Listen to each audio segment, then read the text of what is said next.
মানুষের জীবনে সবসময় কিছু না কিছু ঘটে চলেছে। কখনো ভালো কিছু ঘটে, আবার কখনো দুর্ঘটনা ঘটে।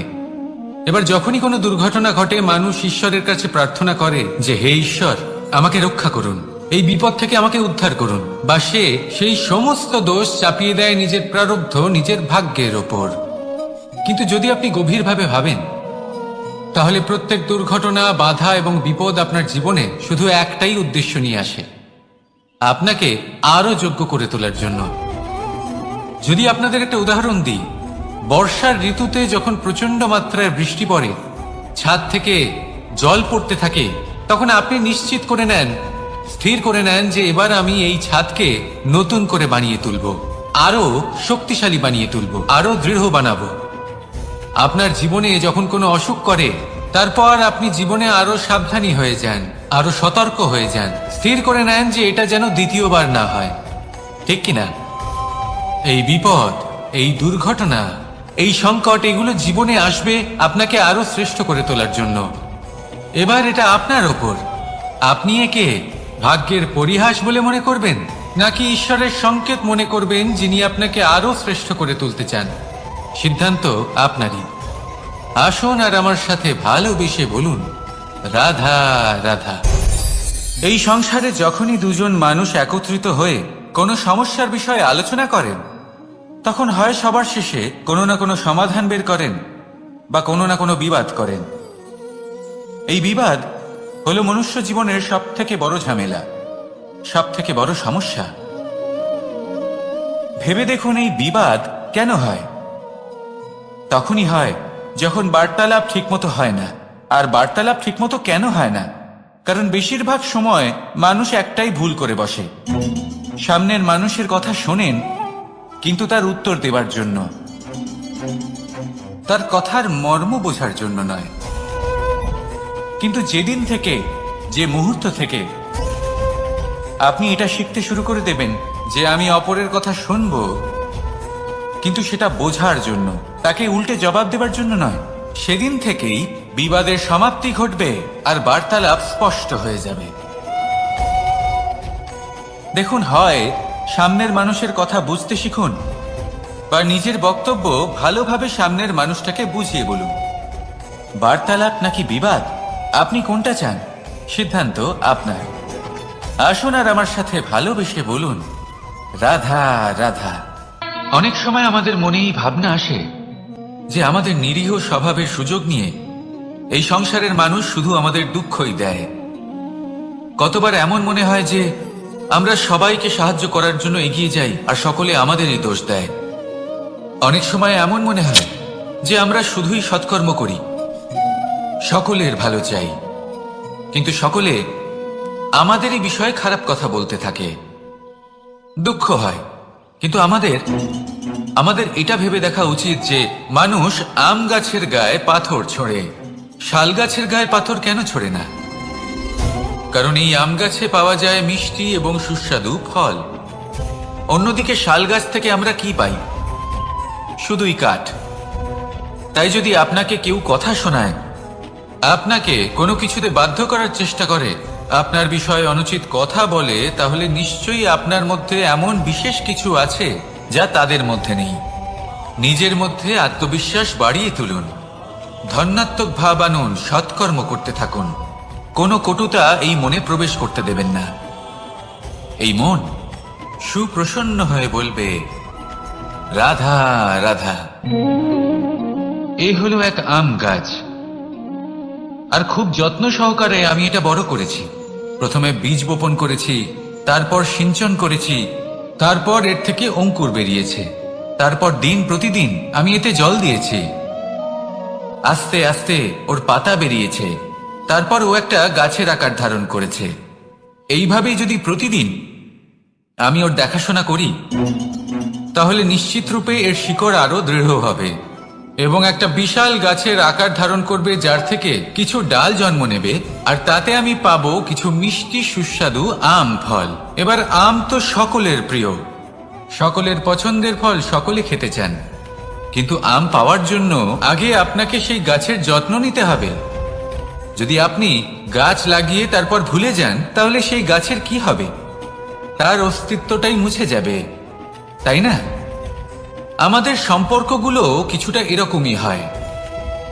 যদি সম্পর্ক জুড়ে আপনি ভুলে যান, তাহলে তার অস্তিত্বই মুছে যাবে। তাই শুধুই সম্পর্ক গড়বেন না, তাকে পালনও করুন। নিশ্চিত রূপে আপনার এই সম্পর্করূপী বৃক্ষের ডালে আনন্দের মিষ্টি সুস্বাদু আম ফল নিশ্চয়ই পাওয়া যাবে। তাহলে প্রত্যেক দিন প্রত্যেক সম্পর্ক পালন করুন, তার থেকে আনন্দ লাভ করুন। এই মন ভালোবেসে বলবে, রাধা রাধা। হাস্য, হাসি জীবনে অত্যন্ত মূল্যবান হয়। কথায় আছে যে হাসি এবং হাস্য আমাদের জীবনে ওষুধের মতো কাজ করে, আমাদের সুস্থ রাখে, আমাদের জীবনের অনুভূতিগুলিকে আরো সুন্দর করে তোলে। কিন্তু প্রত্যেক ওষুধের মতোই এর সাথেও এটাই হয়। প্রত্যেক ওষুধ সঠিক সময়ে, সঠিক মাত্রায়, সঠিকভাবে গ্রহণ করতে হয়। যদি এরকম না হয়, তাহলে এই ঔষধও শরীরের ক্ষতি করে দিতে পারে। এবার আপনি ভাবতে পারেন, হাসি থেকে কিভাবে ক্ষতি হতে পারে? আপনি যদি অন্য কারোর উপরে হাসেন, তাহলে হয়তো তার মনে কষ্ট হতে পারে, তার অন্তরের মিত্র হয়তো শেষ হয়ে যেতে পারে, আর অন্তরের শত্রু জেগে উঠতে পারে। কিন্তু এটাই যদি আমরা সকলকে সাথে এনে সকলের সাথে হাসি, তাহলে হয়তো আমাদের অন্তরের এই হৃদয়ের ভেতরে লুকিয়ে থাকা যে শত্রু, তা শেষ হয়ে যেতে পারে, আর অন্তরের বন্ধুসত্তা প্রকাশিত হতে পারে। ঠিক কি না? এবার আপনাকে উদাহরণ দিই। যখন দ্রৌপদী দুর্যোধনকে নিয়ে হেসেছিল, তখন তা মহাভারতের সৃষ্টির কারণ হয়েছিল। কিন্তু সেইখানেই যখন পার্থ আর মাধব একসাথে বসে মৃদুমন্দ হাসতেন, তখন ধর্ম স্থাপন করা হয়েছিল। তা আপনি কি চান? কাউকে নিয়ে হেসে তাকে আঘাত করতে চান, নাকি সকলকে একসাথে এনে তাদের হাসিয়ে তুলে ধনাত্মক প্রভাব ফেলতে চান? সিদ্ধান্ত আপনার। আসুন আর আমার সাথে ভালোবেসে বলুন, রাধা রাধা। সিংহ। কথায় আছে, সিংহ হলো বনের রাজা। কিন্তু যখন সিংহের তথা বনের রাজার খিদে পায়, তখন তাকেও বাইরে এসে কর্ম করতে হয়। কোন হরিণ নিজে সিংহের সামনে এসে এটা বলে না যে, আরে আপনি হলেন বনের রাজা, আপনি আমাকে ভোজন রূপে গ্রহণ করুন, আমি নিজের প্রাণদান করতে প্রস্তুত রয়েছি। এমন তো কখনোই হয় না। সিংহকে গুহা থেকে বাইরে বেরোতেই হয়, বনে ঘুরে বেড়াতে হয়, ধৈর্য ধরতে হয়, বিভিন্ন ধরনের পরিশ্রম করার পরেই তার ক্ষুধা নিবারণ হয়। হরিণ নিজে থেকে তার কাছে চলে আসে না। সেইভাবেই জীবনে কি সাফল্য আমাদের কাছে নিজে থেকে হেঁটে আসে? কখনোই আসে না। ততক্ষণ আসে না যতক্ষণ না আমরা পরিশ্রমের পথে চলা শুরু করছি। পরিশ্রম করতে থাকুন, এই পরিশ্রমের পথে অগ্রসর হতে থাকুন। যতক্ষণ আপনি পরিশ্রমের পথ ধরে এগোতে থাকবেন, সাফল্য আপনার কাছে আপনা আপনিই চলে আসবে। তাহলে জীবনে নিরন্তর প্রয়াস করুন, পরিশ্রম করতে থাকুন, সাফল্য লাভ করুন, আর আমার সাথে ভালোবেসে বলুন, রাধা রাধা। জীবনে ক্ষমা চাওয়া তাও কিছুটা সহজ, ক্ষমা করতে পারা অত্যন্ত কঠিন। ক্ষমা 2 অক্ষরের এই শব্দ হতে পারে, কিন্তু অত্যন্ত বড় এই শব্দ, অত্যন্ত গুরুত্বপূর্ণ এই শব্দ।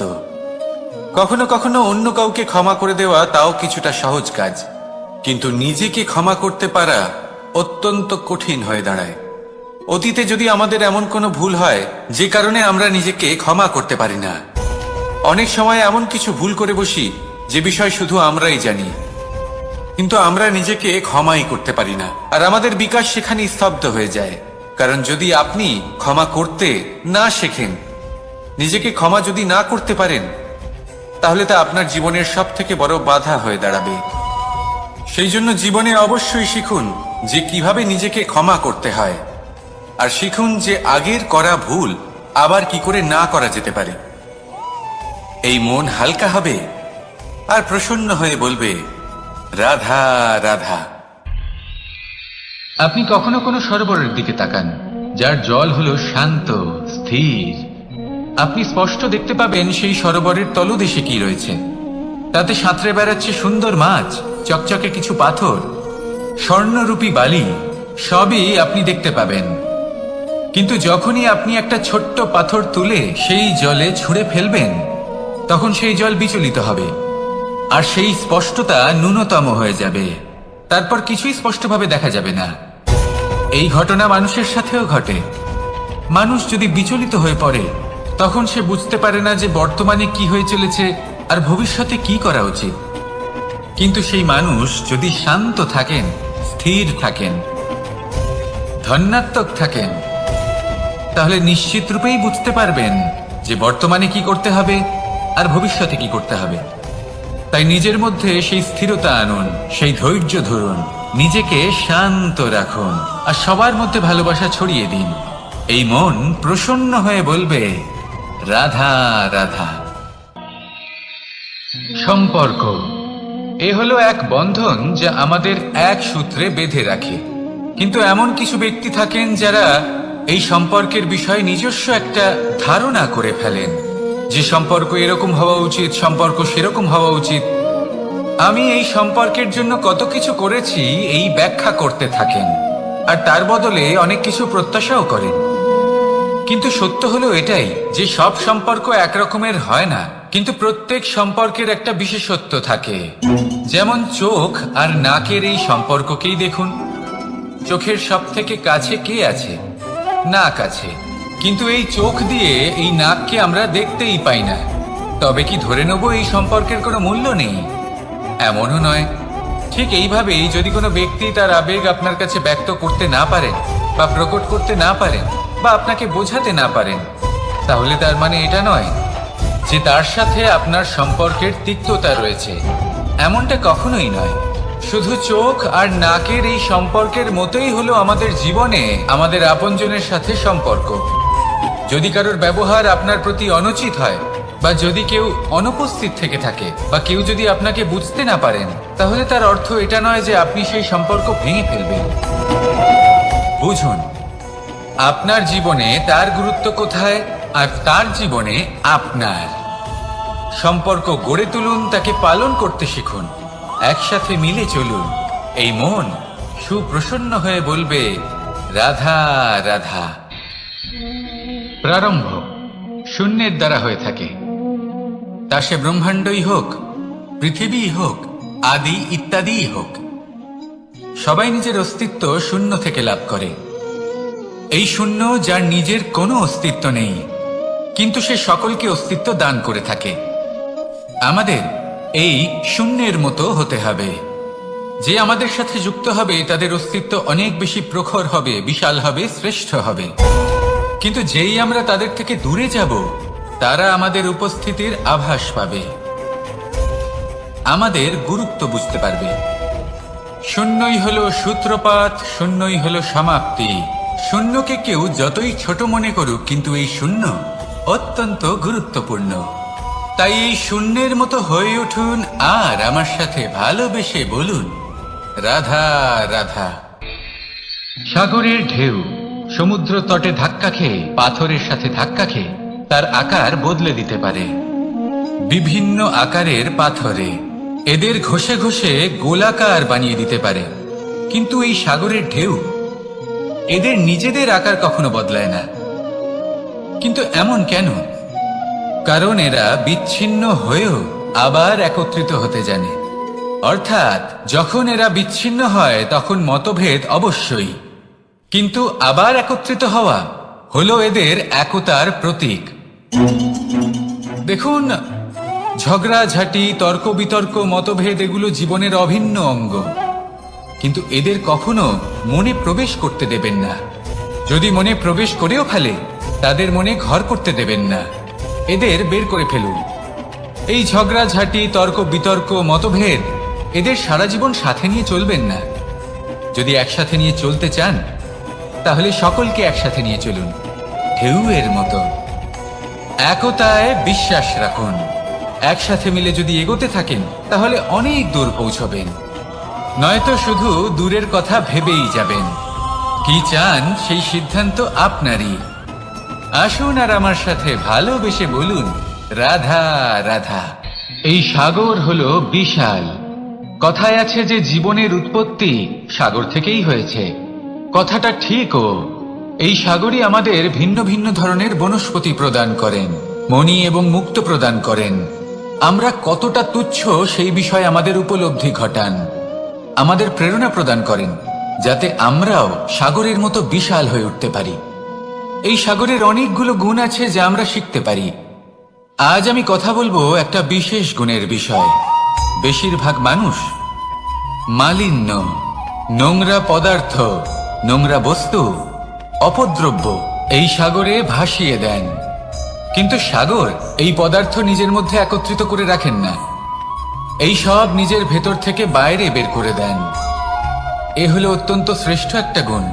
কিন্তু এই কাজকেও সার্থক করার জন্য সাগরেরও একটা তটের প্রয়োজন পড়ে, যেখানে সাগর এই সব বস্তু বাইরে বের করে ফেলতে পারে।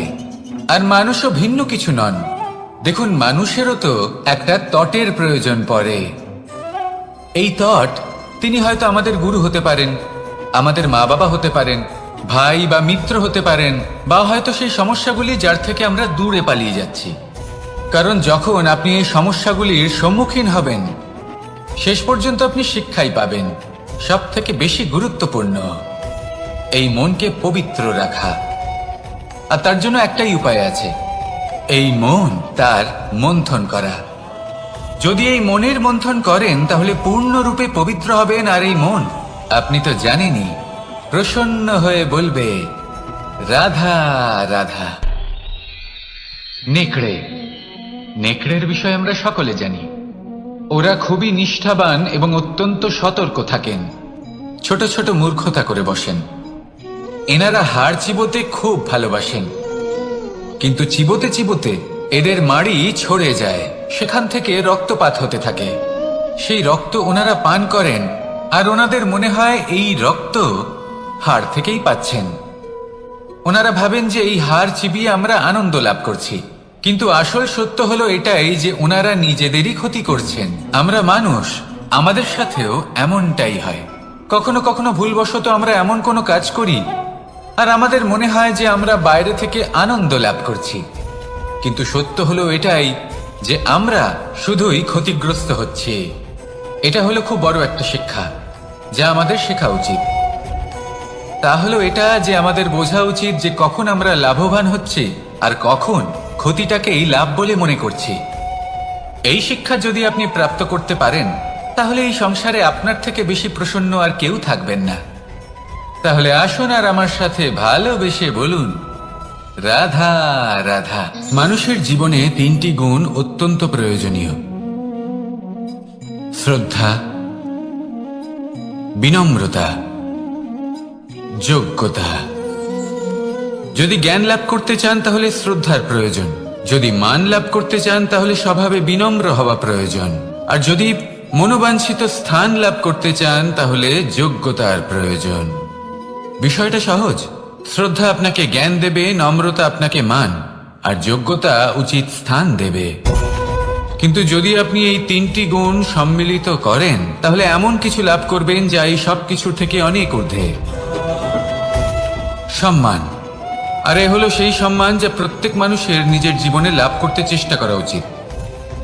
কারণ এই হলো সেই সম্মান যার কারণে আপনি চলে যাওয়ার পরেও এই সংসার আপনাকে ভালোবাসবে আর মনে রাখবে। আসুন আমার সাথে ভালোবেসে বলুন, রাধা রাধা। বনের মধ্যে যদি আপনি কোনো বিষাক্ত সাপ দেখেন তাহলে কি করবেন? আপনি তখনই তার থেকে দূরে পালাতে চেষ্টা করবেন। আর এটা কেন করবেন? নিজের রক্ষার্থে। এই কথা আমি নয় মেনে নিলাম, কিন্তু নিজের জীবনে এটা করেন না কেন? আপনি যেখানেই যান, যে স্থানেই যান না কেন, প্রত্যেক সময়ে প্রত্যেক মুহূর্তে এমন বিষাক্ত সাপ আপনি অবশ্যই খুঁজে পাবেন। আর সেই সাপ নয় যাদের আপনি বনে খুঁজে পাবেন, এরা হলো সেই সাপ যা আপনাকে পাপ করতে বাধ্য করবে। আপনার অন্তরের বাসনা, ক্রোধ, অহংকার, লোভ, ঈর্ষা এদের বৃদ্ধি ঘটাবে। দেখুন, বনের এই সাপ আপনাকে একবার ছেড়ে দিতেও পারে, ছোবল নাও মারতে পারে, কিন্তু এই যে পাপরূপী সাপ আছে তা অবশ্যই ছোবল মারবে। কর্ম যদি করেন তাহলে অবশ্যই ফল পাবেন। সেই জন্য যখনই কোথাও যাবেন, যদি এমন কাউকে দেখেন, যদি এমন কিছু দেখেন যে আপনাকে পাপ করতে বাধ্য করছে, তাহলে সেই মুহূর্তে সেখান থেকে পালিয়ে যান। যেমন বনের সাপ দেখে আপনি পালাতে থাকেন। সৎকর্মের রক্ষা অত্যন্ত আবশ্যক। আসুন আর আমার সাথে ভালোবেসে বলুন, রাধা রাধা। যদি কোনো সিংহ বানরের মতো গাছে চড়তে চেষ্টা করে তাহলে কি হবে? একটা মাছ যদি মাটিতে হাঁটতে চেষ্টা করে তাহলে কি হবে? তারা বিফলই হবে। কিন্তু এরকম কেন হয়? তার কারণ হলো প্রকৃতির রচনা কিছুটা এরকম। এখানে প্রত্যেকটি ব্যক্তিকে, প্রত্যেকটি প্রাণীকে আলাদা আলাদা গুণের অধিকারী করা হয়েছে এবং সকলকে একটা সীমাও প্রদান করা হয়েছে। এবার এই যে বৃক্ষ, পশু, পাখি, এদের মধ্যে সেই ক্ষমতাই নেই যে এরা নিজেদের যাচাই করতে পারবে, নিজেদের সীমাগুলো বুঝতে পারবে, নিজেদের সদ্গুণগুলো চিনতে পারবে। এরা সেটা করতে পারবে না। কিন্তু মানুষ তো আলাদা। মানুষের কাছে সেই বিশেষ শক্তি আছে যে তারা পূর্ণরূপে নিজেদের যাচাই করতে পারবে, নিজেকে পূর্ণরূপে বুঝতে পারবে, নিজের দোষ, নিজের অপগুণ, নিজের সদ্গুণ, নিজেদের সীমাগুলো তারা বুঝতে পারবে। আর এটা অত্যন্ত গুরুত্বপূর্ণ। কথায় আছে যে যদি সাফল্য লাভ করতে হয় তাহলে নিজেকে যাচাই করে নিতে হবে।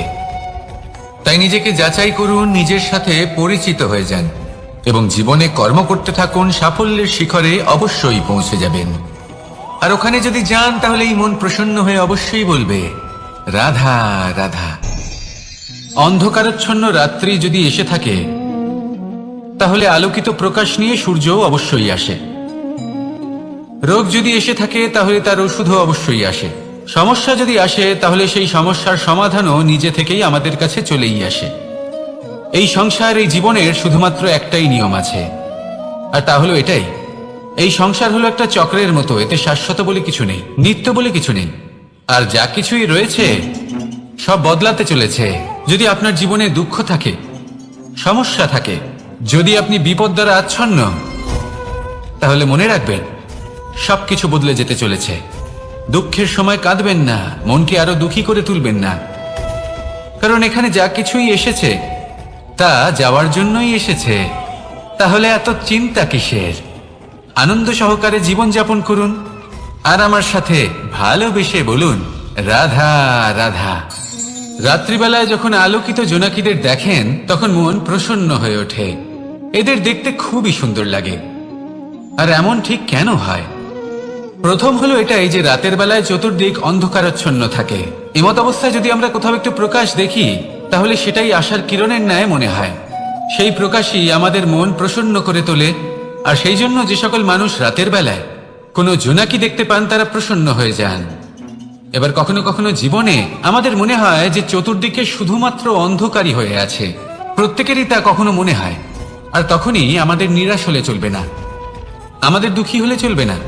সেই সময় আমাদের খুঁজতে হবে নিজেদের আশেপাশে, চতুর্দিকে, আর কোথাও না কোথাও আমরা প্রকাশ অবশ্যই দেখতে পাবো। আশার একটা কিরণ অবশ্যই দেখতে পাবো। কেউ এমন একটা কর্ম করেন যেটা দেখে আমরা প্রেরিত হয়ে যাই। আর এমন কোনো কর্ম যদি আপনারা করেন তাহলে সেই কর্ম আপনার মনকে প্রসন্ন ভাব, আনন্দ এবং ভালোবাসা দ্বারা ভরিয়ে তুলবে। আপনার অন্তরে সেই অন্ধকারের অন্ত করবে, দুঃখেরও অন্ত করবে। আর এই মন প্রসন্ন ভাব নিয়ে বলবে, রাধা রাধা। মনুষ্য জীবনের সবথেকে বেশি গুরুত্বপূর্ণ বিষয় হল মনের একাগ্রতা। এই সংসারের যে কটি মহান কার্য সম্পাদন হয়েছে তা হলো মনের এই একাগ্রতার একমাত্র ফল। আপনি অবশ্যই দেখে থাকবেন অনেক ছোট বড় নদী যা বয়ে চলে তাদের সামনে একটা বাঁধ নির্মাণ করা হয় সেই সব নদীর জল সঞ্চয় করতে। বাঁধ হয়ে গেলে প্রয়োজন মতো বা মনের ইচ্ছে মতো তাকে ব্যবহার করা সম্ভব। এবার এটাই আমাদের মনের সাথেও সম্ভব। আমাদের মনের একাগ্রতা আজকের দিনে দাঁড়িয়ে বিভিন্ন ধরনের বিকার, ক্রীড়া এবং ভোগের মধ্যে ভাগ হয়ে গেছে। একে একত্রিত করতে হবে, একটা বাঁধ নির্মাণ করতে হবে, কর্মের বাঁধ। আপনাকে শুধু এটাই করতে হবে, যেটা উচিত কর্ম সেটাই করুন, যেটা অনুচিত কর্ম সেটা করা থেকে নিজেকে বিরত রাখুন। ব্যাস, এই কাজটাই আপনি করতে থাকুন, করতে থাকুন। মনের মধ্যে একাগ্রতার বাঁধ নির্মাণ করুন। আর একবার যদি তা নির্মাণ হয়ে যায় তাহলে যখন চাইবেন, যেখানে চাইবেন, যতটা চাইবেন একাগ্রতা প্রয়োগ করতে পারবেন। আর একবার যদি আপনি এটা শিখে যান তাহলে এই সংসারকে বদলে ফেলার মতো কাজ আপনি করতে পারবেন, সমাজকে শোধরাবার মতো কাজ করতে পারবেন। তাহলে এই মনকে একাগ্র করুন আর আমার সাথে ভালোবেসে বলুন, রাধা রাধা।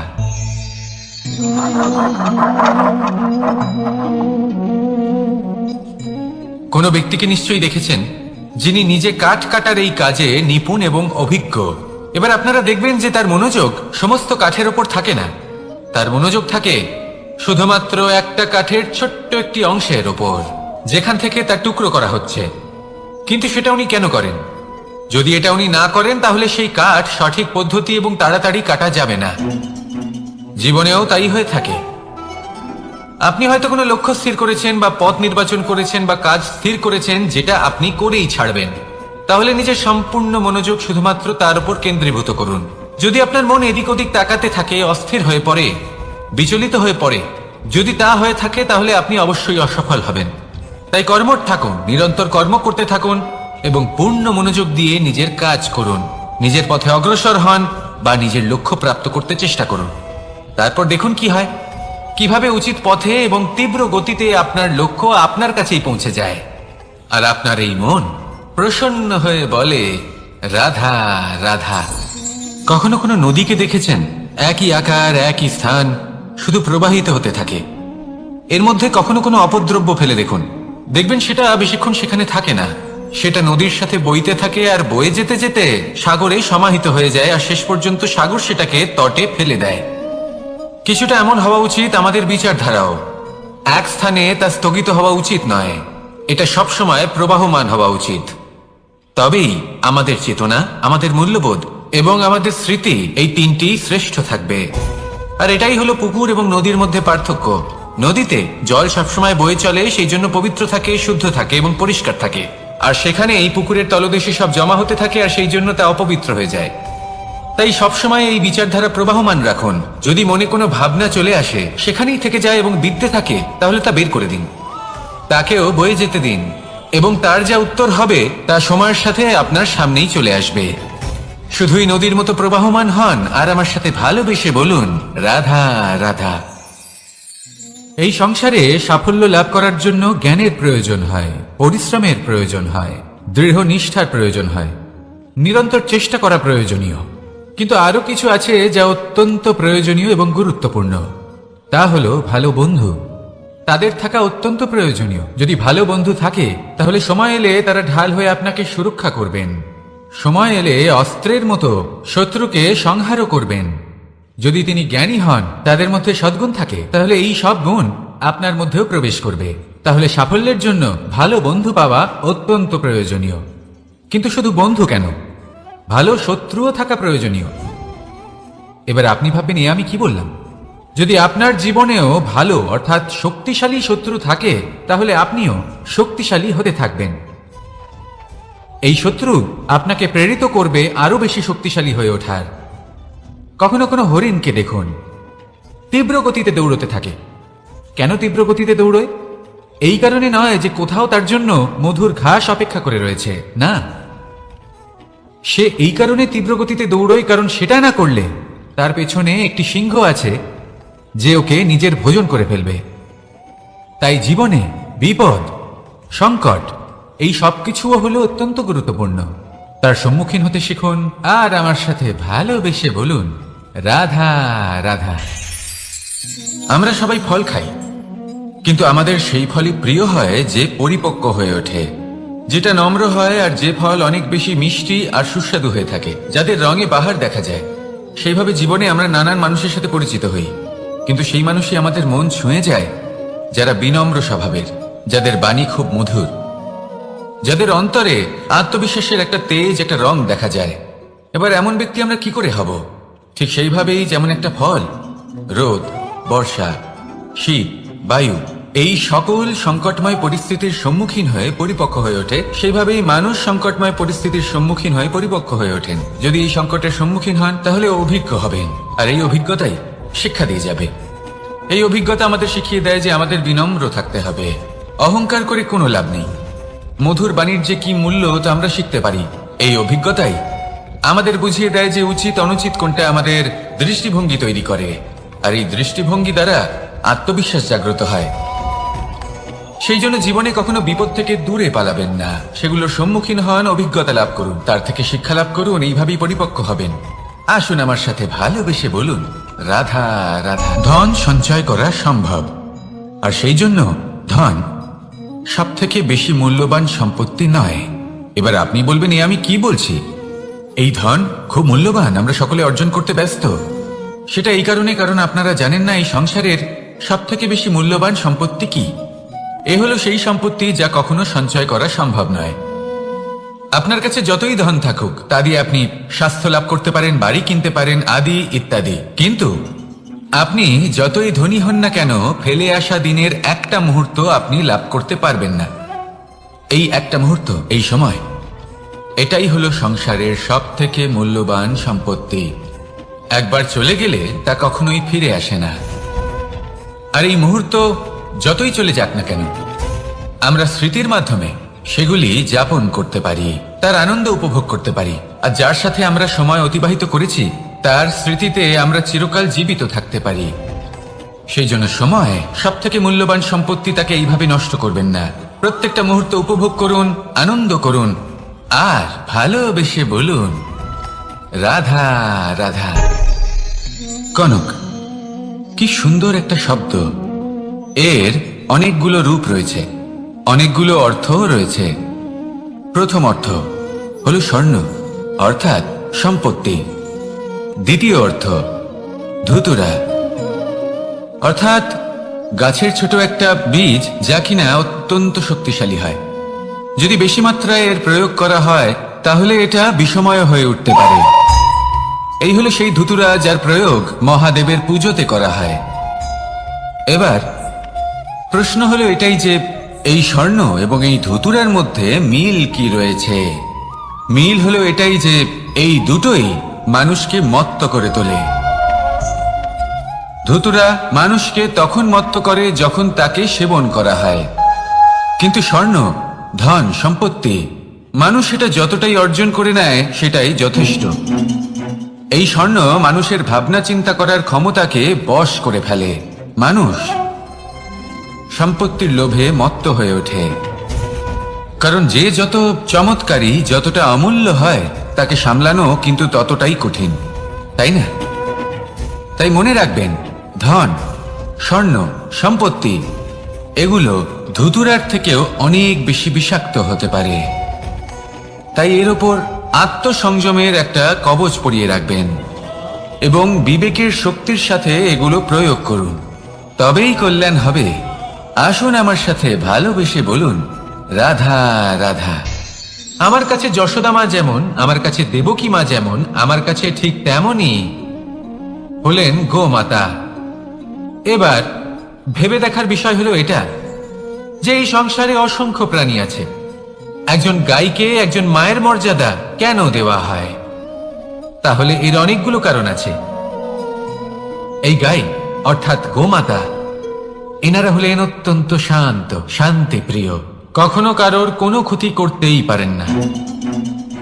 গোমাতা যে দুধ নিজের বাছুরকে পান করান সেই দুধই আমাদেরও দেন। সেই দুধ পান করে আমরা শক্তি লাভ করি। এই দুধ থেকে আমরা মাখন, ঘি, পায়েস, এইসব সুস্বাদু খাবার লাভ করি। গোমাতার গোবর আমাদের জ্বালানি হিসেবে সাহায্য করে, যার ফলে খুব কম সংখ্যক কাঠ ব্যবহার করা যায় এবং বেশিরভাগ জঙ্গল সুরক্ষিত থাকে। গোমাতার গোমূত্র, সেটাও আমাদের কাছে লাভজনক। এর দ্বারা আমরা অনেক রোগ থেকে মুক্তি লাভ করতে পারি। গোমাতা যখন একটি বাছুরকে জন্ম দেন তখন সেই বড় হয়ে আমাদের ক্ষেত কর্ষণ করে। সেই জন্য গাইকেও জীবনে মায়ের মর্যাদা দেবেন। যতটা সম্ভব তাকে সেবা করুন এবং ভালোবেসে তাকে পালন করুন। এই মন নিজে থেকেই প্রসন্ন হয়ে বলবে, রাধা রাধা। মধু কারই না পছন্দ বলুন তো? অত্যন্ত সুস্বাদু হয় এই মধু, মিষ্টি খেতে হয় এবং তা শক্তিও প্রদান করে। এবং প্রত্যেকটি মিষ্টি পদার্থের মতোই এতেও খুব তাড়াতাড়ি পিঁপড়ে ধরে যায়। অন্যদিকে যদি নুনকে দেখি তাহলে বছরের পর বছর রাখলেও এতে পিঁপড়ে ধরে না। এবার যদি কথা বলি বন্ধুত্বের, তাহলে বন্ধুত্ব নুনের মতো হওয়া উচিত, মধুর মতো নয়। যারা সামনে এলে শুধুমাত্র মধুর মধুর কথা বলবে, পরে এতে পিঁপড়ে ধরে যাবে, এটা নুনের মতো হওয়া উচিত। প্রকৃত বন্ধু হলো সে যে সময় এলে পরে আপনার সামনে আপনার প্রকৃত সত্য তুলে ধরবে, তা সে যতই কঠিন হোক না কেন। আপনার দোষ, আপনার অপগুণ, আপনার খামতি আপনাকে বলতে পারবে, যাতে আপনি সেগুলো শুনে মেনে নিয়ে তারপর নিজেকে শুধরোতে পারেন। এটাই হলো প্রকৃত বন্ধুত্ব। কখনো নিজের জীবনের আশেপাশে মন দিয়ে দেখবেন, অনেক সময় এমন মানুষ থাকেন, অনেক বন্ধু থাকেন যাদের দেখে আমাদের মনে হয় যে এনারা খুব কঠোর, এনাদের কথা খুব কটু। কিন্তু বেশিরভাগ এমন মানুষের মনটা যদি বুঝতে পারেন তাহলে দেখবেন তাতে কোনো মালিন্য নেই, এনাদের মন অত্যন্ত পবিত্র হয়। যদি আপনার জীবনেও এমন কোনো ব্যক্তি থেকে থাকে, এমন বন্ধু থাকে, তাহলে তাদের আগলে রাখুন আর আমার সাথে ভালোবেসে বলুন, রাধা রাধা। যতক্ষণ আমরা এই সংসারে জীবিত ততক্ষণ আমাদের সাথে সবকিছু থাকে, আমাদের ধন, সুখ স্বাচ্ছন্দ্য, আমাদের মিত্রগণ, আমাদের পরিবার, এই সমাজ, এই সবকিছু আমাদের সাথে থাকে। যেদিন আমরা এই সংসারকে ত্যাগ করব, এদের মধ্যে কেউ আমাদের সাথে যাবে না, না ধন, না স্বাচ্ছন্দ্য, না সম্পত্তি। এই সকল মানুষ, এই সমাজ, এরা শুধুমাত্রই শ্মশান পর্যন্ত আমাদের সাথে থাকতে পারবেন। তারপরে যদি আমাদের সাথে কিছু যেতে পারে তাহলে তা শুধুই আমাদের ধর্ম। আর এই সংসারে আমরা নিজেদের যে সুনাম রেখে যাই সেটা সম্ভব শুধুমাত্র কর্মের দ্বারা। সেই জন্য সংসারে যতদিন পর্যন্ত জীবিত আছেন, যদি কিছু অর্জন করতে চান তাহলে ধর্ম অর্জন করুন, ধর্মের বিষয়ে স্পষ্টতা অর্জন করুন এবং কর্ম অর্জন করুন। এটাই হবে আপনার অতীত এবং এটাই হবে আপনার ভবিষ্যৎ, এবং এটাই সকলকে প্রেরণা প্রদান করবে। আসুন আমার সাথে ভালোবেসে বলুন, রাধা রাধা। অসুখ। এমন কোন মানুষ আছেন এই সংসারে যার অসুখ করে না? প্রত্যেক মানুষ কখনো না কখনো অবশ্যই অসুস্থ হয়েছে, তার এই শরীর রোগের শিকার অবশ্যই হয়েছে। এবারে দেখুন, এই রোগ আসে আবার এই রোগ চলেও যায়, কিন্তু সেই রোগ আমাদের কষ্ট দিতে কেন সক্ষম হয়? কারণ হলো স্বচ্ছতা। যদি এই স্বচ্ছতা শরীরে না থাকে তাহলে মানুষকে শারীরিক কষ্ট পেতেই হবে। ঠিক সেইভাবেই অত্যন্ত প্রয়োজনীয় হলো এই স্বচ্ছতা যেন মনেও থাকে। যদি এই স্বচ্ছতা মনে না থাকে তাহলে মানুষ চারিত্রিকভাবে কষ্ট সহ্য করেন। এবারে নিবারণ কি হতে পারে? বড়ই সহজ এর উপশম। যদি রোগ শরীরে হয় তাহলে সর্বপ্রথম স্বচ্ছতা বজায় রাখতে শিখুন, এই শরীরকে পরিষ্কার রাখতে শিখুন। বিচক্ষণতার সাথে এই রোগের সম্মুখীন হন, ভয় পাওয়ার কোনো দরকার নেই। ব্যায়াম করতে থাকুন, সব ঠিক হয়ে যাবে। সেইভাবেই যদি এই অসুখ মনে হয় তাহলে কি করা যায়? সর্বপ্রথম তার আধারের উপরে নজর দিন। আপনার এই আধারই হলো আপনার আহার। যা আপনি আহার করবেন সেরকমই মানুষ হয়ে উঠবেন, সেইভাবেই আপনি যেরকম ভাবেন সেরকমই মানুষ হয়ে উঠবেন। সেই জন্য নিজের ভাবনাকে শুভ করুন, নিজের দৃষ্টিভঙ্গিকে শুভ করে তুলুন, সবকিছু সঠিক হবে। আপনার আমার সবার মধ্যেই এক রাক্ষস বাস করে, তার সম্মুখীন হন, তাকে পরাস্ত করুন। তাহলে এই রোগ সে শরীরেই হোক বা মনের মধ্যে, যদি সঠিক সময় তাকে আটকানো না যায় তাহলে যে কোনো সময় তা মহামারীর রূপ ধারণ করবে। বলতে গেলে এই অভিজ্ঞতা আমাদের সেই শিক্ষা দেয় যার জন্য আমরা সুখের দিকে উচিতভাবে অগ্রসর হতে পারি। সেই জন্য জীবনে যখনই দুঃখ আসবে, দুঃখের এই সময় আসবে, তখন হতাশ হবেন না। বোঝার চেষ্টা করুন এই পরিস্থিতি কেন এসেছে, কি শিক্ষা দিতে এসেছে। যদি আপনি সেই জ্ঞান লাভ করেন, সুখের পথে অগ্রসর হন, তাও উচিত রূপে, তাহলে এই অভিজ্ঞতার উদ্দেশ্য পূরণ হয়ে যায়। তাহলে আসুন আর আমার সাথে ভালোবেসে বলুন, রাধা রাধা। জীবনে শিখরে পৌঁছানোর জন্য মানুষের কি প্রয়োজন হয়ে থাকে? সিঁড়ির। কিন্তু তাও প্রত্যেক মানুষ, প্রত্যেক ব্যক্তি শিখরে পৌঁছতে পারেন না। এর কারণ কি? কারণ একটা হতে পারে যে মানুষ কল্পনা করতে থাকেন কিন্তু সিঁড়ি খুঁজে পান না, কিছু মানুষ খুঁজে নেন, কিন্তু তা পেয়ে এতটাই প্রসন্ন হয়ে যান যে তারপর আর কোনো কর্মই করেন না। খুব সোজা ব্যাপার। অনেক মানুষ সিঁড়ি খুঁজে পান না, আর যদি পেয়েও যান তাও যতক্ষণ না তাতে চড়ছেন সেই শিখরে পৌঁছবেন কি করে? যতক্ষণ না আপনি পরিশ্রম করছেন, যতক্ষণ না সেই সিঁড়িতে আপনি চড়ছেন, যতক্ষণ না ক্লান্ত হচ্ছেন, আপনার পায়ে হাঁটুতে ব্যথা না হচ্ছে, ততক্ষণ এই শিখরে পৌঁছানোর সৌভাগ্য লাভ করতে পারবেন না। তাহলে কল্পনার সাথে কর্ম করুন, পরিকল্পনার সাথে পরিশ্রম করুন, সবকিছু পাবেন। আসুন আমার সাথে ভালোবেসে বলুন, রাধা রাধা। শক্তি এক অত্যন্ত বিচিত্র বস্তু, বা বলতে পারেন অনুভূতি। পিতা সবসময় চান যেন তিনি তার শক্তি পুত্রকে। আসুন আপনাকে সহজে বোঝাই। যদি আপনি সুপাত্র হন আর আপনাকে শক্তি দেওয়া হয়, তাহলে আপনি সেই শক্তির গুরুত্ব বুঝবেন, কোথায় সেই শক্তি প্রয়োগ করা উচিত সেটা বুঝবেন। আর এটা যেহেতু অর্জন করা শক্তি হবে, সেই শক্তির অপব্যবহার হবে না। কিন্তু যদি এই আপনি কুপাত্র হন আর যদি আপনাকে এই শক্তি দেওয়া হয়, তাহলে কি হবে?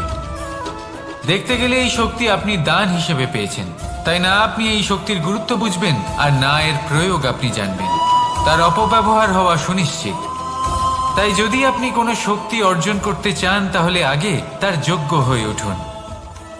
পুত্র নয়, পাত্র হয়ে উঠুন। আর আমার সাথে ভালোবেসে বলুন, রাধা রাধা।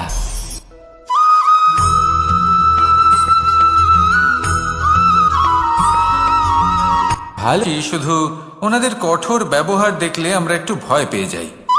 এবার ওনাদের এই কঠোর ব্যবহার আমাদের ভালো না লাগলেও অত্যন্ত আবশ্যক, কারণ মাতার থেকে আমরা যে শক্তি লাভ করি তা যেন নিয়ন্ত্রণ হারিয়ে বিধ্বংসী না হয়ে ওঠে।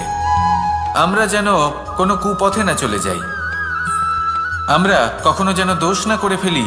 শুধু সেই জন্য পিতা এবং গুরু একটু কঠোর হয়ে ওঠেন, এবং ওনাদের এই কঠোর আচরণ ভবিষ্যতে গিয়ে আমরা অবশ্যই বুঝতে পারি। জীবনে কিছু বছর আমরা এগিয়ে যাই আর তারপর আমরা বুঝতে পারি যে বাবা এবং গুরু আমাদের যথেষ্ট ভালোবাসতেন, কিন্তু ওনাদের ভালোবাসার বহিঃপ্রকাশ আলাদা। প্রয়োজনীয় হলো এটা দেখার, এটা বোঝার যে শুরু থেকে আমাদের প্রতি ওনাদের আচরণ কেমন ছিল। ওনাদের কঠোর হওয়ার পেছনে ওনাদের ভালোবাসাটা বোঝার চেষ্টা করুন, ওনাদের চিন্তাটা বোঝার চেষ্টা করুন, ওনাদের পথপ্রদর্শনের আড়ালে আপনার ভবিষ্যতের জন্য যে পরিকল্পনা ওনারা করেছেন সেটা বোঝার চেষ্টা করুন। তখন আপনারা বুঝতে পারবেন ওনাদের ভালোবাসাকে। আপনার মনের মধ্যে আপনা থেকেই ওনাদের প্রতি সম্মান জেগে উঠবে। নিজের পিতা এবং নিজের গুরু এই দুজনের প্রতি কৃতজ্ঞতা প্রকাশ করুন আর আমার সাথে ভালোবেসে বলুন, রাধা রাধা।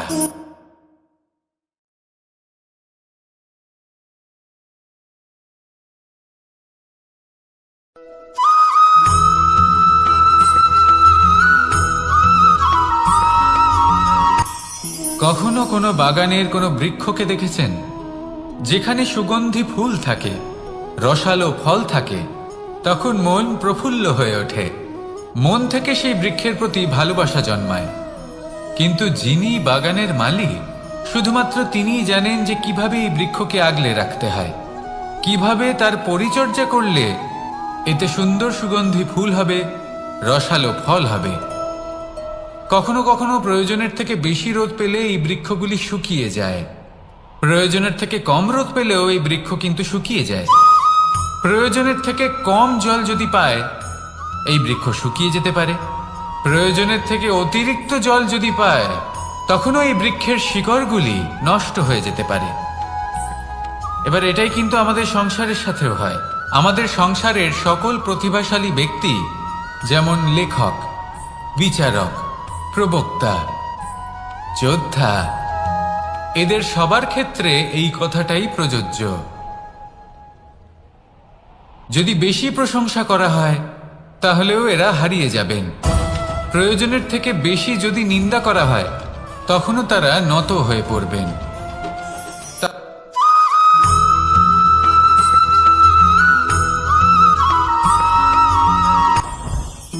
জীবনে কিছু শেখা অত্যন্ত গুরুত্বপূর্ণ। এবার কি কি শিখতে হবে সেই সব শেখানোর জন্য অনেক শিক্ষক রয়েছেন, কিন্তু কি শিখবেন না আর কি করবেন না এটা আমাদের নিজের অভিজ্ঞতা দিয়ে শিখতে হয়। কিন্তু তার মানে এটা নয় যে যদি আপনাকে শিখতে হয় যে আগুনের তাপ কতটা, আপনাকে আগুনের মধ্যে হাত দিতে হবে। না, অন্য কারোর অভিজ্ঞতা দ্বারাও শিখতে পারেন। প্রশ্ন শুধুমাত্র একটাই যে আপনি কি শিখতে চান নাকি চান না। যদি আপনি এটাই ভাবেন যে আমি শুধুই নিজের অভিজ্ঞতা দ্বারাই শিখতে চাই, তাহলে জীবনকাল ছোট মনে হবে, অনেক কিছুই শিখতে পারবেন না। তাই নিজের সাথে সাথে বড়দের অভিজ্ঞতা দ্বারাও শেখা শুরু করে দিন। এই সংসারের অভিজ্ঞতা দ্বারা শিখতে শুরু করে দিন। আর এটা নিশ্চিত রূপে শেখা আবশ্যক যে কখন কি করবেন না, কোথায় থামতে হবে আর কোথায় থামবেন না। তাহলে আসুন আর আমার সাথে ভালোবেসে বলুন, রাধা রাধা।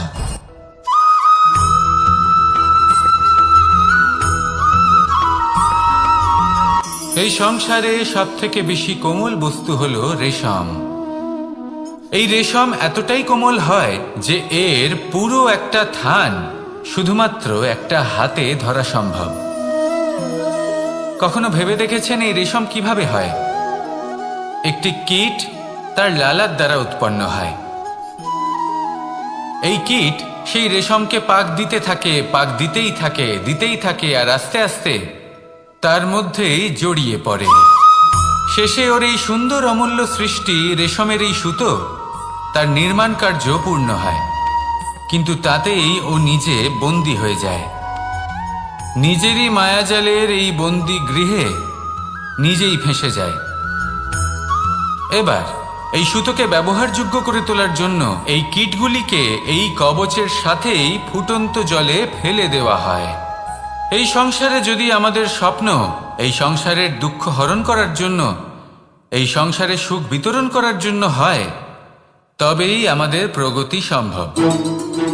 যদি আমাদের এই স্বপ্ন শুধুই আমাদের এবং আমাদের স্বার্থ সিদ্ধির জন্য হয়, তাহলে এই স্বপ্ন আমাদের অন্ধ করে দেবে, আমাদের অন্ধকারের পথে নিয়ে যাবে, আর আমরাও সেই কীটের মতো হয়ে যাব।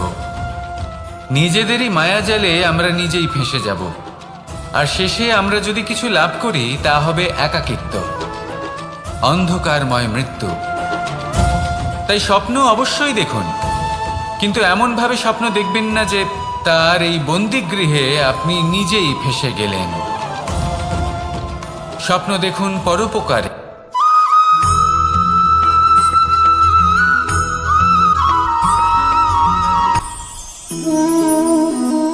শক্তি এক অত্যন্ত বিচিত্র বস্তু, বা বলতে পারেন অনুভূতি। পিতা সবসময় চান যেন তিনি তার শক্তি পুত্রকে। আসুন আপনাকে সহজে বোঝাই। যদি আপনি সুপাত্র হন আর আপনাকে শক্তি দেওয়া হয়, তাহলে আপনি সেই শক্তির গুরুত্ব বুঝবেন, কোথায় সেই শক্তি প্রয়োগ করা উচিত সেটা বুঝবেন। আর এটা যেহেতু অর্জন করা শক্তি হবে, সেই শক্তির অপব্যবহার হবে না।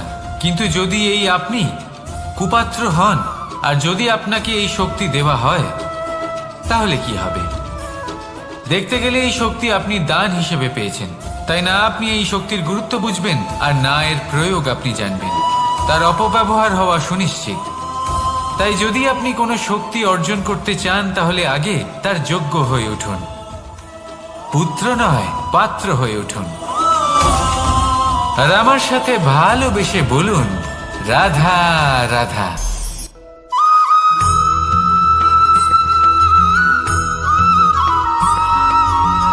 এই সংসারে প্রত্যেক মানুষ এটাই চান যে তিনি যেন ধনবান হন, আর্থিক অবস্থা তার ভালো থাকে, ওনার বাড়িতে লক্ষ্মীর আগমন হয়। কিন্তু সেটা হবে কি করে, সেটাই হলো প্রশ্ন।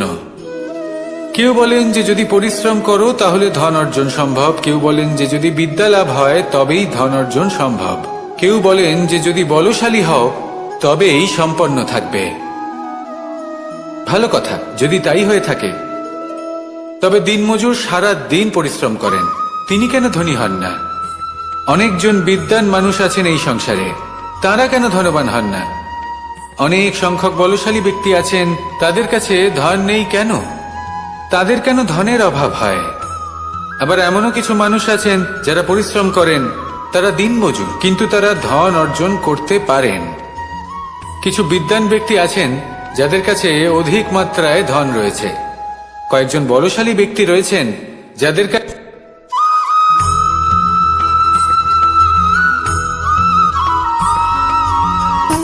সুখ, দুঃখ এবং শক্তি, এই তিন হলো এই সংসারের ত্রিদেবের মতো। আমাদের জীবনে যা কিছু ঘটছে এই তিনটির ভিত্তির উপরেই হচ্ছে। আসলে এই সংসারের একটা নিয়ম আছে, যখনই আপনি কিছু লাভ করেন এই সংসার আপনার পরীক্ষা নেয়। এটা জানার জন্য আপনার পরীক্ষা নেয় যে আপনি যা কিছুই লাভ করেছেন আপনি কি আদৌ সেটার যোগ্য কিনা। ঠিক সেইভাবেই এই সুখ, দুঃখ এবং শক্তি আপনার পরীক্ষা নিয়ে থাকে। যখন সুখ আসে তখন সে আপনার পরীক্ষা নেয় যে আপনার মধ্যে অহংবোধ জাগ্রত হয়নি তো। যদি অহংবোধ চলে আসে তাহলে সুখ সেখানেই সঙ্গ ত্যাগ করে। দুঃখ আপনার ধৈর্যের পরীক্ষা নিতে থাকে, আর যদি আপনার মধ্যে ধৈর্য না থাকে তাহলে এটা আপনাকে আরো বেশি দুঃখের গভীর অন্ধকারে ঠেলে দেবে। সেখানে শক্তি পরীক্ষা নেয় আপনার বিনম্রতার। যদি আপনি বিনম্র না হন তাহলে হয় এই শক্তি আপনার সঙ্গ ত্যাগ করবে, নয় এই শক্তি বিনম্রতার অভাবে আপনার পতনের কারণ হতে পারে। এই সংসারে যে কোনো ব্যক্তি যিনি এই পরীক্ষায় উত্তীর্ণ হয়ে থাকেন এই জীবনে তিনি সাফল্য লাভ করেন। আসুন আমার সাথে ভালোবেসে বলুন, রাধা রাধা।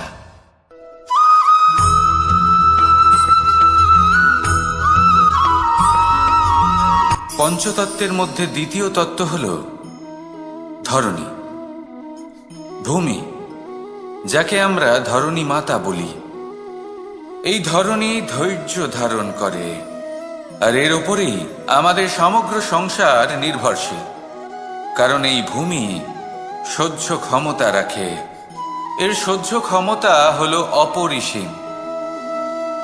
সন্তান যতই আঘাত প্রদান করুক না কেন প্রেম পূর্বক সহ্য করে, আর তার বদলে অমূল্য রত্ন প্রদান করে।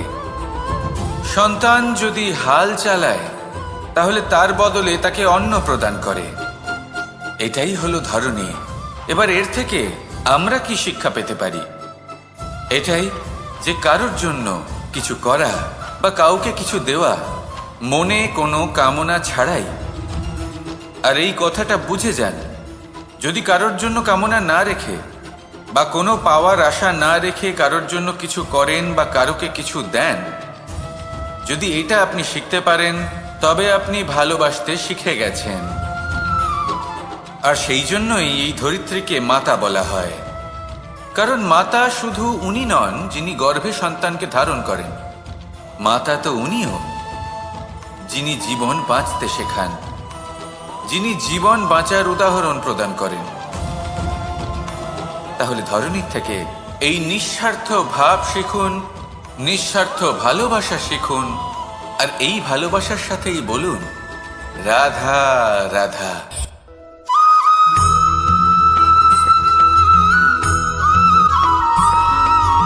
মানুষ জন্মগ্রহণ করে, তার সাথে ভয়েরও জন্ম হয়।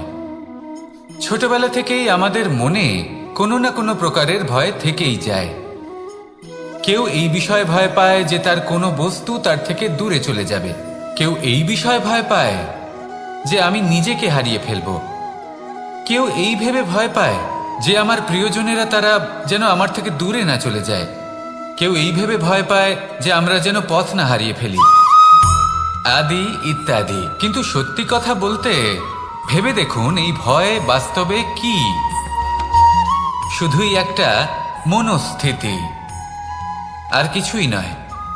যা কিছু আপনি জীবনে পেয়েছেন তা একদিন আপনাকে হারাতে হবে।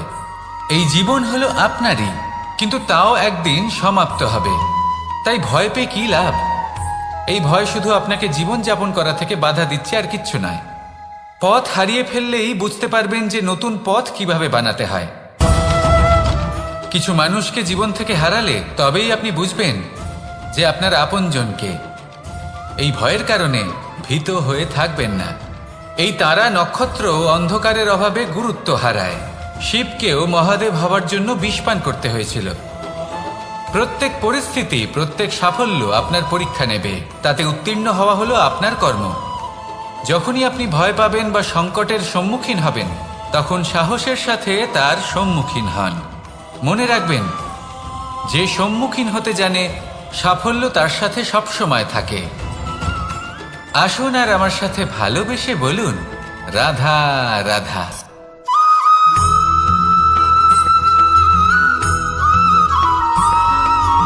জীবনে অগ্রসর হওয়ার জন্য আমাদের কাকে প্রয়োজন হয়? মাতা পিতা, বন্ধু, প্রেম, সাহায্য, অর্থ, পরিশ্রম, আশা। ভিন্ন ভিন্ন মানুষ ভিন্ন ভিন্ন বিকল্প চয়ন করে। যদি আমি আপনাকে বলি, তাহলে জয় আর পরাজয়ের মন্ত্র দুটো শব্দের উপর নির্ভর করে, মেনে নেওয়া আর দৃঢ় হওয়া। যদি মেনে নেন তাহলে হেরে যাবেন, যদি দৃঢ় হন তাহলে নিশ্চিত রূপে জয়ী হবেন। যদি কখনো আপনি ক্লান্ত হয়ে ওঠেন, আপনি দুঃখী হন, পুরোপুরি ভেঙে পড়েছেন, তখন মেনে নেবেন না যে আপনি ভেঙে পড়েছেন, নয়তো হেরে যাবেন। তখন উল্টে স্থির করবেন যে যাই হয়ে যাক না কেন, আমি জয়ী হবই। আর আপনি দেখবেন যে জয় নিশ্চিত রূপে আপনার কাছেই আসবে। তাহলে এই কথা মনে রাখবেন আর আমার সাথে ভালোবেসে বলবেন, রাধা রাধা।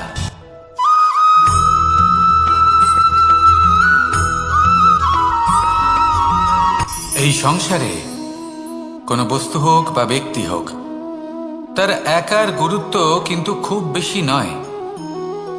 একটা উদাহরণ হিসেবে বৃষ্টির ফোঁটাকে ভেবে দেখুন। যদি একটি বৃষ্টির ফোঁটা হয় তাহলে তার খুব বেশি গুরুত্ব থাকে না, কিন্তু যখন সহস্র বৃষ্টির ফোঁটা মেঘের মধ্যে দিয়ে ঝরে পড়ে, তখন সেটা বর্ষার রূপ ধারণ করে। সেই বর্ষা যা এই প্রকৃতিকে শান্ত করে। সেইভাবেই পাথরের ছোট টুকরো, তার খুব বেশি গুরুত্ব থাকে না, কিন্তু যখন অসংখ্য পাথরের টুকরো একত্রিত হয় তখন তা পর্বতের আকার ধারণ করে। সেইভাবেই কিছু মানুষ যখন একত্রিত হন তখন তৈরি হয় পরিবার, কিছু পরিবার যখন একত্রিত হয় তখন তৈরি হয় সমাজ, যখন অনেক সংখ্যক সমাজ একত্রিত হয় তখন তৈরি হয় রাজ্য। এবার এই রাজ্যের সব থেকে গুরুত্বপূর্ণ ব্যক্তি হতে পারেন রাজা, কিন্তু তাও সেই রাজা একা কিছু করতে পারেন না। যুদ্ধ লড়ার সময় তারও নিজের সৈন্যদলকে প্রয়োজন পড়ে। কিন্তু এই সংসারে এমন একজন ব্যক্তি আছেন যিনি একাই সব কাজ করতে থাকেন, এবং সেই ব্যক্তি হলেন মা।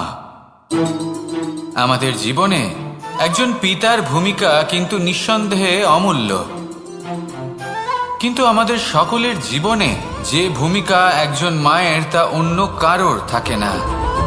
একজন মা একাই সন্তানকে বড় করতে পারেন, সংস্কারী করে তুলতে পারেন, তার জন্য পরিশ্রম করেন। আর এত কিছু কাজ করার পরেও তার কাজের জন্য তিনি প্রশংসা অবশ্য পান না। উল্টে যদি সেই সন্তান অনুচিত পথে চালিত হয়, অনুচিত কর্ম করে, তখন সেই মাকেই অপবাদের পাত্র হয়ে উঠতে হয়। আমাদের জীবনে মায়ের যোগদান কতটা সেটা বুঝুন। আপনাকে বড় করে তোলার জন্য উনি কতটা পরিশ্রম করেছেন সেটা বুঝুন। আজ থেকে, এখন থেকে, এই মুহূর্ত থেকে মাকে সম্মান করতে শিখুন। যখন সময় পাবেন, যখন সুযোগ হবে, তখন তার প্রশংসা করুন, ওনারও ভালো লাগবে। আর মায়ের এই মমতার জন্য, তার এই ভূমিকার জন্য আসুন সবাই মিলে আমরা তাকে প্রণাম করি, আর সকলে মিলে ভালোবেসে বলি, রাধা রাধা।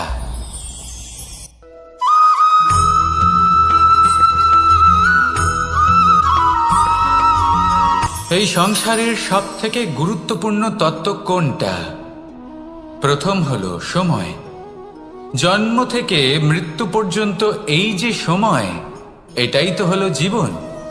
দ্বিতীয় হলো জীবন, যাতে আমরা সময়ের সদ্ব্যবহার করি, শ্রেষ্ঠ থেকে শ্রেষ্ঠতর কাজ করার চেষ্টা করি, বহু বছরের এই পরম্পরা, এই সংস্কৃতিকে এগিয়ে নিয়ে যাওয়ার চেষ্টা করি, এই সংসারে আমরা অংশগ্রহণ করতে চেষ্টা করি।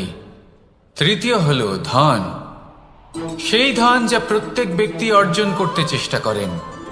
এবার এই তিনটি তত্ত্বের মধ্যে একটা সামঞ্জস্য আছে, সমান ব্যাপার আছে, সে ধনই হোক বা সময় হোক বা হোক জীবন। আর সেই সমান ব্যাপার হলো যে যদি আপনি এটা গণনা করতে থাকেন তাহলে তা কমতে থাকে, যদি আপনি এটা ব্যবহার করেন তাহলে তা বাড়তে থাকে। একে সংগঠিত করে রাখতে চেষ্টা করলে এ হাত থেকে ফসকে যায়, কিন্তু যদি আপনি একে সামলে রাখতে শিখে যান তাহলে এমন কাজ করবেন যাতে সংসারের সাথে সাথে পরবর্তী প্রজন্ম লাভবান হবে। যদি কিছু শিখতে চান তাহলে সামলাতে শিখুন, গণনা করা বা সংগঠিত করা নয়। আসুন আর আমার সাথে ভালোবেসে বলুন, রাধা রাধা।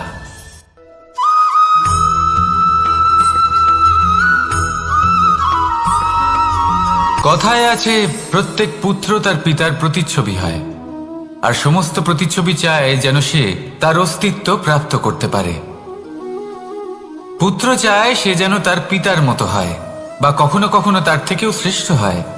সেটা কোনো অনুচিত ব্যাপার নয়। অনুচিত তখন হয় যখন পুত্র নিজের পিতার মতো হবার স্বপ্ন পূরণ করতে গিয়ে বা তার থেকেও শ্রেষ্ঠ হওয়ার স্বপ্ন পূরণে অনুচিত পথের আশ্রয় নেয়, কারণ তারপরে সে তার পিতার গুণগুলি আত্মসাৎ করতে চায় না। সে শুধুই এটা চায় যে সংসারের চোখে যেন আমি শ্রেষ্ঠ প্রমাণিত হই। এটা অনুচিত। সংসারে এমন অনেক মানুষ আছেন যারা এই কারণে শ্রেষ্ঠ হবার চেষ্টা করেন যাতে তার পরিবারের, তার পিতার সম্মান বৃদ্ধি পায়। এমনও মানুষ থাকেন, আর এটাই হলো পার্থক্য উদ্দেশ্যের। মনে রাখবেন, যদি আপনার উদ্দেশ্য শুভ হয় তাহলে পথও শুভ হবে, যদি আপনার উদ্দেশ্য অশুভ হয় তাহলে পথও অশুভ হবে। তাহলে নিজের পিতার মতো হবার চেষ্টা অবশ্যই করুন, তার থেকেও শ্রেষ্ঠ হওয়ার চেষ্টা অবশ্যই করুন, কিন্তু মনে রাখবেন আপনার সংকল্প আর আপনার উদ্দেশ্য এই দুই শুভ হওয়া উচিত। তাহলে আসুন আর আমার সাথে ভালোবেসে বলুন, রাধা রাধা।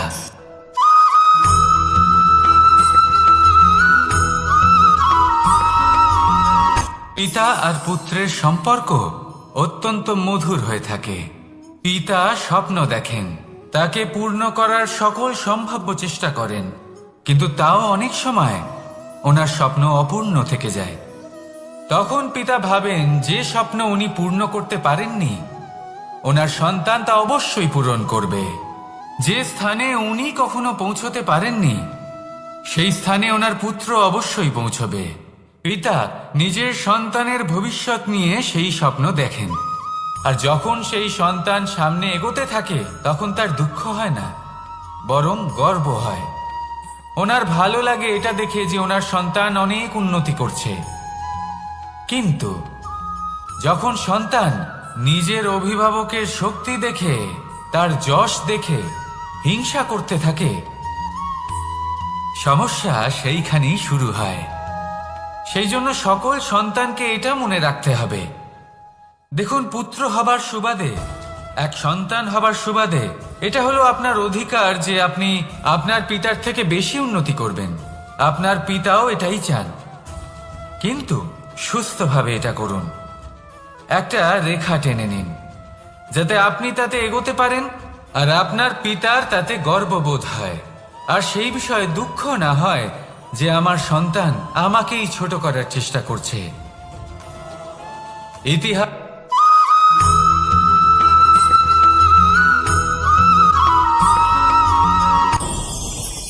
ভয়ের সাথে আমরা সবাই পরিচিত, কষ্টও আমরা সবাই পেয়েছি। কখনো কখনো আমরা অসুস্থ হয়ে পড়ি, আর এমন সময় হলে মাতার মমতা, কখনো বাবার স্নেহ, কখনো বন্ধুদের পাশে থাকার অনুভূতি আমাদের রোগ নিরাময়ে সাহায্য করে। কখনো যদি আমরা নিরাশ হয়ে পড়ি, তখন যদি আমাদের কোনো আপনজন আমাদের দুটো ভালো কথা বলে, তখন আমাদের মনোবল বেড়ে যায়। ঠিক তেমন সংসারের এই রঙ্গমঞ্চে যদি আপনি পীড়িত অনুভব করেন, কিছু শুভ কথা আলোচনা করুন, কিছু স্তুতি গান করুন, কিছু মুহূর্তের জন্য হলেও নিজের ইষ্টদেবের কথা স্মরণ করুন আর প্রার্থনা করুন। সাহস বাড়বে, শক্তিও বৃদ্ধি পাবে এবং সামনে এগিয়ে চলার পথও দেখতে পাবেন। তখন এই মন প্রসন্ন হয়ে বলবে, রাধা রাধা।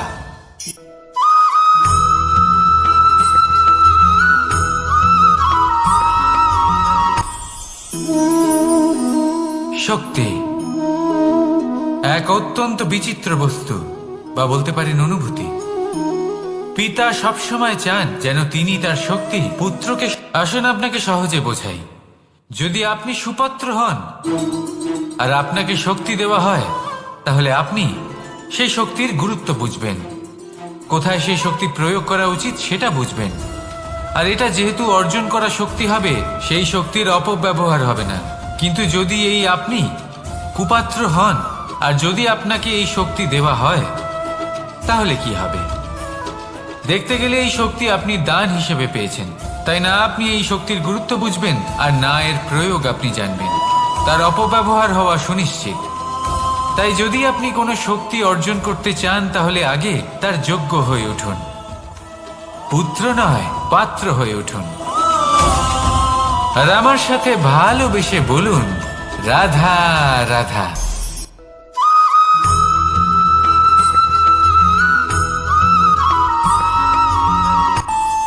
আমাদের মনে যখন কোনো প্রশ্ন ওঠে, কোনো দ্বন্দ্ব জাগে, তখন আমরা যাই আমাদের গুরুর কাছে, আমাদের আরাধ্যের কাছে গিয়ে জিজ্ঞেস করি। এইভাবেই একদিন আমি পৌঁছলাম আমার আরাধ্যের কাছে, আমার মহাদেবের কাছে, আর ওনাকে প্রশ্ন করলাম যে মহাদেব, জীবনে আনন্দ পাওয়ার, উৎসব পালনের, প্রেম ভাগ করে নেবার, জীবনকে উপভোগ করে নেওয়ার সর্বশ্রেষ্ঠ সময় কোনটা?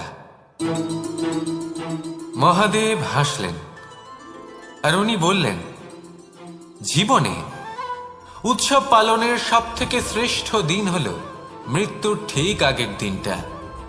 প্রেম ভাগ করে নেওয়ার সব থেকে শ্রেষ্ঠ মুহূর্ত হল মৃত্যুর ঠিক আগের মুহূর্ত।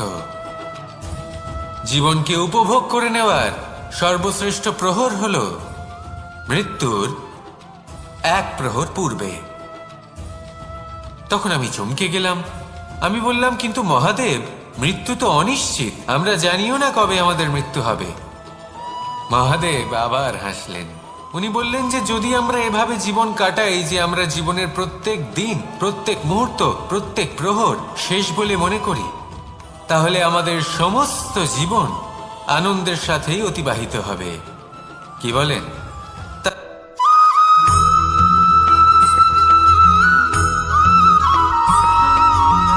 এই সংসারের সব থেকে গুরুত্বপূর্ণ তত্ত্ব কোনটা?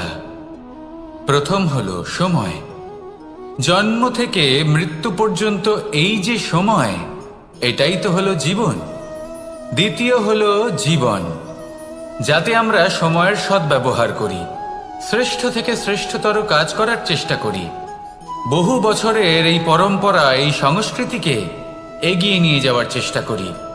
এই সংসারে আমরা অংশগ্রহণ করতে চেষ্টা করি। তৃতীয় হলো ধন, সেই ধন যা প্রত্যেক ব্যক্তি অর্জন করতে চেষ্টা করেন। এবার এই তিনটি তত্ত্বের মধ্যে একটা সামঞ্জস্য আছে, সমান ব্যাপার আছে। সে ধনই হোক বা সময় হোক বা হোক জীবন। আর সেই সমান ব্যাপার হলো যে যদি আপনি এটা গণনা করতে থাকেন, তাহলে তা কমতে থাকে। যদি আপনি এটা ব্যবহার করেন, তাহলে তা বাড়তে থাকে। একে সংগঠিত করে রাখতে চেষ্টা করলে এ হাত থেকে ফসকে যায়। কিন্তু যদি আপনি একে সামলে রাখতে শিখে যান, তাহলে এমন কাজ করবেন যাতে সংসারের সাথে সাথে পরবর্তী প্রজন্ম লাভবান হবে। যদি কিছু শিখতে চান, তাহলে সামলাতে শিখুন, গণনা করা বা সংগঠিত করা নয়। আসুন আর আমার সাথে ভালোবেসে বলুন, রাধা রাধা।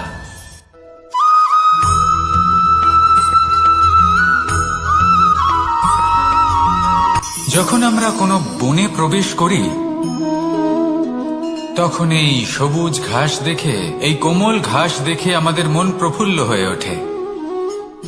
ভিন্ন ভিন্ন প্রজাতির ফুল, ভিন্ন ভিন্ন রঙের ফুল দেখে এই মন আনন্দে ভরে ওঠে। এখানে শিশুরা আনন্দ লাভ করে, বড়রা ভোজন গ্রহণ করেন, কথাবার্তা বলেন, হাঁটাহাঁটি করে বেড়ান। এবার ভেবে দেখুন, যখন এই উপবনের নির্মাণ হয়েছিল সেই সময় যদি এই মাটিকে সঠিকভাবে খনন না করা হতো, যদি তাতে সঠিকভাবে বীজ রোপণ না করা হতো, যদি কোনো সংঘর্ষ না হতো, পরিশ্রম না করা হতো, যদি চলতে চলতে পায়ে কাঁটা না বিঁধে যেত, তাহলে এই সুন্দর বন দেখে আমরা কি এই আনন্দ লাভ করতে পারতাম? কখনোই নয়। ধরুন কোনো নদীর তটে সুন্দর একটি বন আছে, সেই বনের আনন্দ লাভ করতে গেলে আপনাকে সেই নদী পার করতেই হবে। যদি সুখের নদীর কাছে পৌঁছতে চান, তাহলে তটে যে কাঁটা রয়েছে সেগুলোর সাথে সংঘর্ষ করতেই হবে। এই সংসারে যদি আপনি সুখ লাভ করতে চান, তাহলে সুখ লাভের এই যাত্রা শুরু করতে হবে সংঘর্ষ দ্বারা। তাহলে সংঘর্ষকে স্বাগত জানান, এর পেছনেই সুখ রয়েছে যা আপনার জন্য অপেক্ষা করছে। এবার হাসুন আর আমার সাথে ভালোবেসে বলুন, রাধা।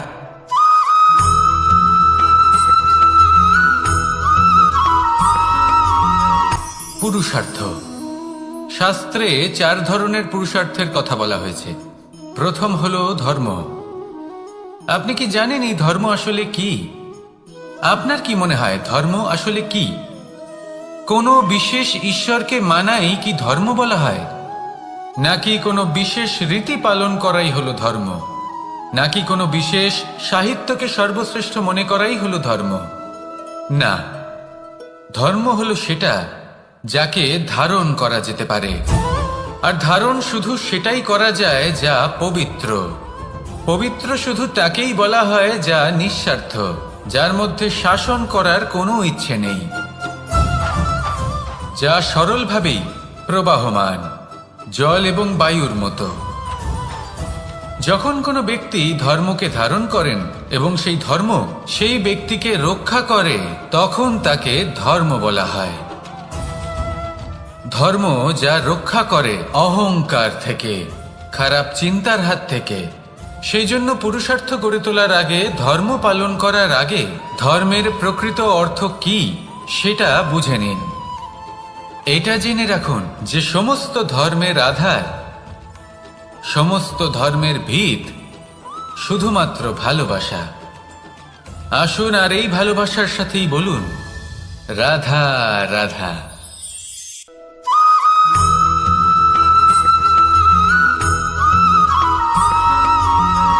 মানুষের মানসিকতা এমন হয় যে সে যতটা করে আশা করে যে তার থেকে অনেক বেশি তার বদলে সে পাবে। দেখুন, সবকিছুই আপনার ভাবনা চিন্তার উপর নির্ভর করছে।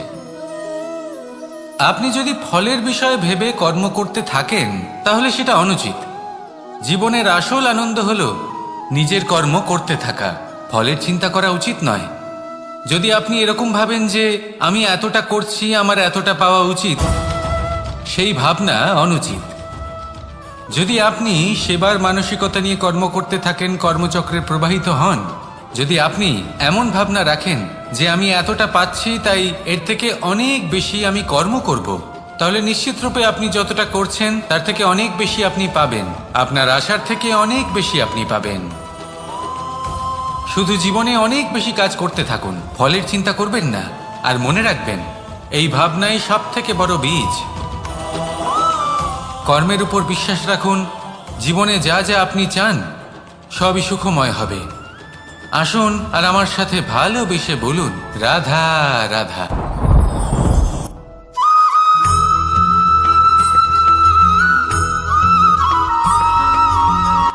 সংসারে আমাদের জীবনে যখন কোনো সুখ বা দুঃখ আসে, তার জন্য আমরা কাউকে না কাউকে অবশ্যই দায়ী করে থাকি, তাই না?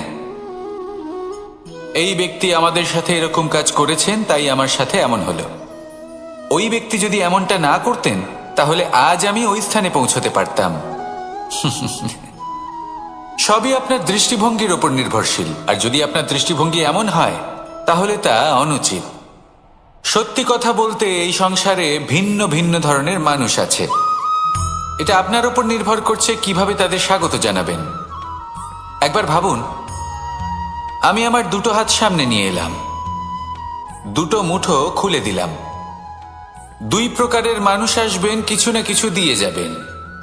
এই মুঠো যদি আমি বন্ধ করে দিই তাহলে না কেউ আমাকে কিছু দিতে পারবে, না আমার কিছু যাবে আসবে। নিশ্চয়ই বুঝতে পারছেন এই দুই ধরনের ব্যক্তি কারা এবং তারা কি দিয়ে যান। আমি যদি নিজের মুঠো খুলে দিই তাহলে কিছু ভালো মানুষ আসবেন, আমাকে আনন্দ, সন্তুষ্টি, জ্ঞান প্রদান করে যাবেন, ভালো অভিজ্ঞতা দিয়ে যাবেন। কোনো খারাপ ব্যক্তি যদি আসেন তাহলে তিনিও খারাপ অভিজ্ঞতা দেবেন, যার থেকে আমি শিক্ষা লাভ করব। এই সব কিছু আমি লাভ করতে পারি।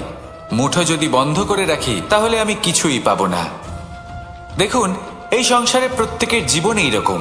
প্রত্যেকের জীবনে সবকিছুই আছে, ভালো খারাপ দুই মানুষই আছে, ভালো অভিজ্ঞতা আছে, খারাপ অভিজ্ঞতা আছে। নির্ভর করছে আপনার ওপর যে আপনি কি করবেন, এনাদের স্বাগত কিভাবে জানাবেন, কার থেকে কি বুঝবেন, কি শিখতে পারবেন, আর কোন দৃষ্টিভঙ্গি নিয়ে অগ্রসর হবেন।